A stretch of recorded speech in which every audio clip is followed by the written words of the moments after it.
नमस्ते, मेरो नाम चाहिँ भरत पनेर हो। म चाहिँ यो कलङ्कीबाट थोरै माथि यो चन्दागिरीमा बस्छु।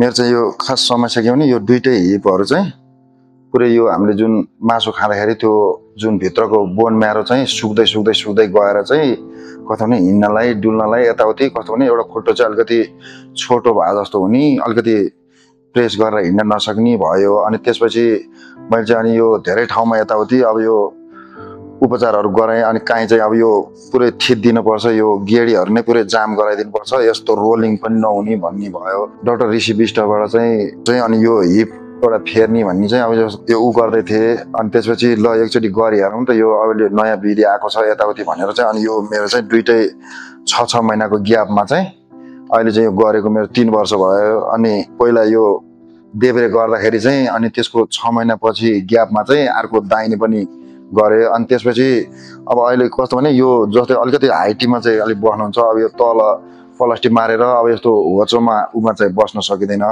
अब टोइलेट सोइलेट गर्दा पनि अब कम्बोर्डको कि भने यस्तो यो चेयरहरूको उ गर्नुपर्छ होइन।